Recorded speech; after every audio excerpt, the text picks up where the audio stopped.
hardly a cloud in the sky, but there's a little bit of smog. According to the website, the moonrise should be 72 degrees east-northeast. So according to my handy compass app, it should be down in that direction. And I've got my big giant lens pointed somewhere roughly in that area. So one of the main reasons that this moonrise is so unique is because the moon rise is happening pretty much exactly at the same time as the sunset. And what happens around sunset is once the sun goes down below the horizon, there's this time where the sky turns this really beautiful blue color, and it's called blue hour. That is a really beautiful shot. So I'm gonna see if I can make this happen now. So I moved locations because I was afraid that there's this building right in front of me that might be blocking where the moon is coming up. So the moon should be coming up right now according to the website. So I just had to run. It turns out I was in the right place after all. I had to go back to the original spot. I don't know if you can see that dot.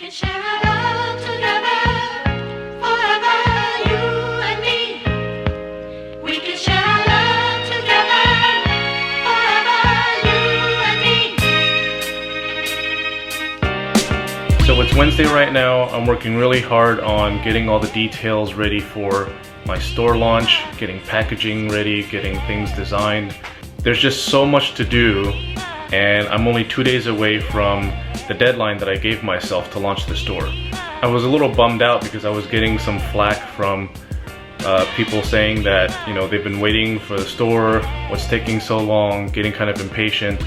As encouraging as it is to hear that people are waiting for the store, it was scary to hear that I could potentially lose people by promoting too hard and then waiting too long to launch the store. So I'm feeling quite a bit of pressure to get things squared away and get the store launched, but I still have so much to do. So today I'm working on getting packaging for the shirts. I'm looking at some different types of boxes and tubes and things like that as possibilities to ship my shirts in, but I need to get all that figured out and squared away so that I can launch the store.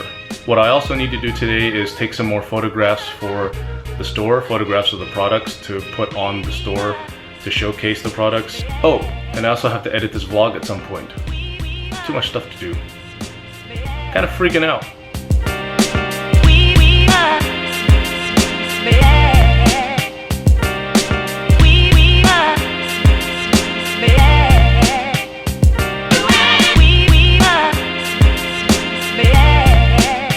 I think that'll work. I'm meeting up with my buddy Winston around lunchtime. For those of you who follow hand lettering, he's an amazing hand lettering artist. You'll know who he is, Winston Scully. If you're not following him, you definitely should be. He's from Louisiana and he's driving through Texas because he's moving to San Francisco and he's driving up there today. So I'm excited to see him and I'm excited to wish him good luck on his new endeavors. We're gonna go get some barbecue for lunch, so I'm pretty excited about that as well. I'm gonna photograph some products, and I have to figure out how to stage these photos and make these products look irresistible.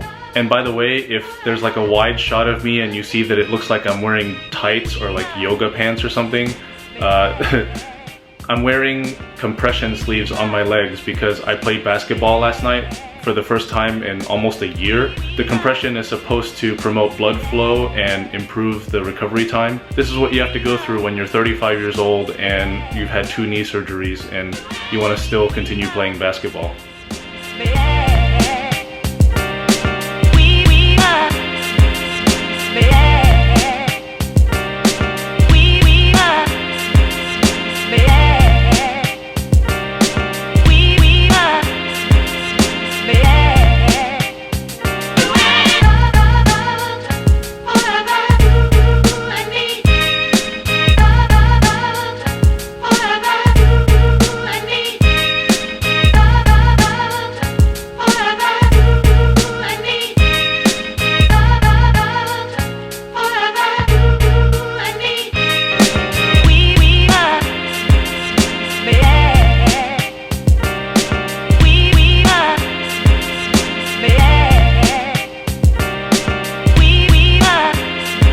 So I'm in the middle of shooting photos of my Stay Humble collection, and I wanted to give you guys a quick tour of what I'm doing, how I set up my lights, how I stage my products to be shot, and just so hopefully you guys can get something out of this. So as you can see, this is the main entryway of my house. I figured it would be a good place to try to stage a photo. So I've got one set of lights here. This is one big giant light pointed directly at the products. And I've got this diffuser here. It's a screen. It's pretty cool because this is a diffuser. It folds up like a car shade, but it also has this kind of like a cover that you can put on it. You can either choose a gold side or a silver side, and it works as a reflector. But when you take it off, it becomes a diffuser. And so what that does is it turns 5 harsh light sources into one giant light source. So I'm gonna take the screen off so you guys can see the difference in what it does for the scene. So this is diffuser on, and this is diffuser off.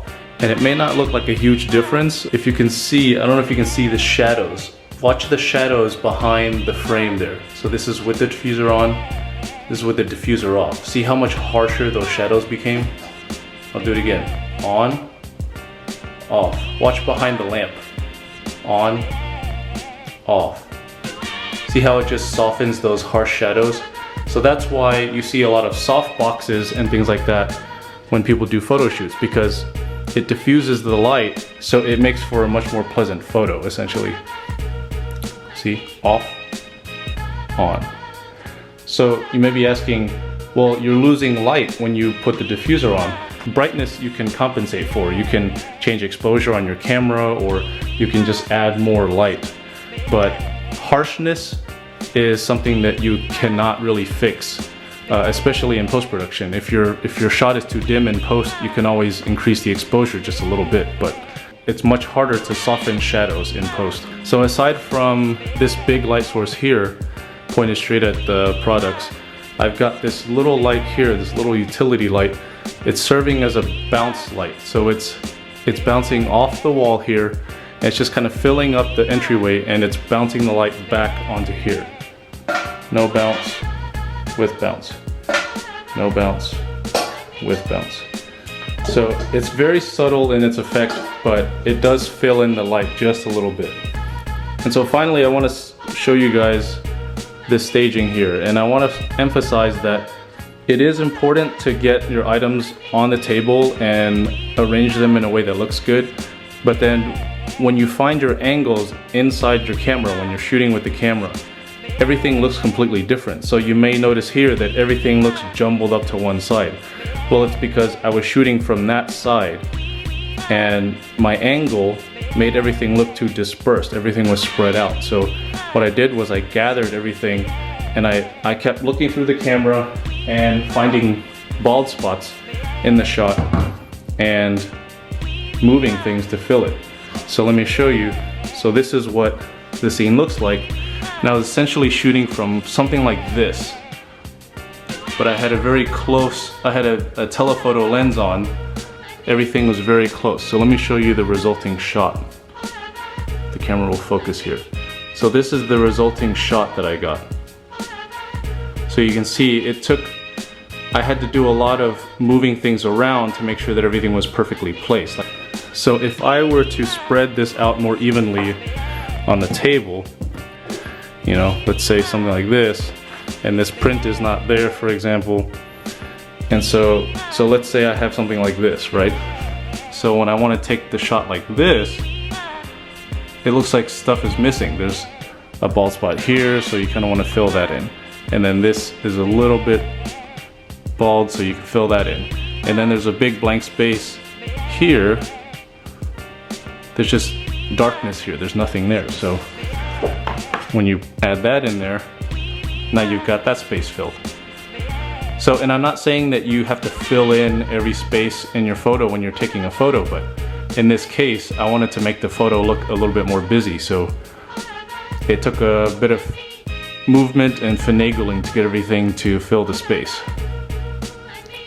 So that's pretty much it. I just wanted to show you guys my setup and how I'm taking my photos. So hopefully you guys got something out of that. If you have any questions, let me know. Send me a message, comment below, and I'd be happy to try to answer your questions.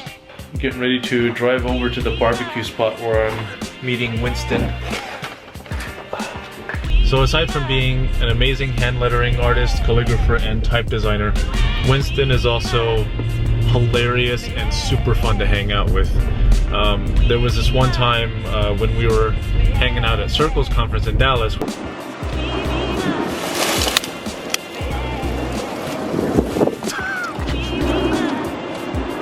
What? So Vince just tried to jump over a bush. My leg hurts. Talk a little bit about what happened, Vince. Well, it was a bold move, Cotton. It didn't pay off. Now I'm gonna have a bruise on the inside of my leg. I think there's a pretty good chance you might be banned from that hotel for life. Yeah, that's probably right. And I think there might be cops behind us right now.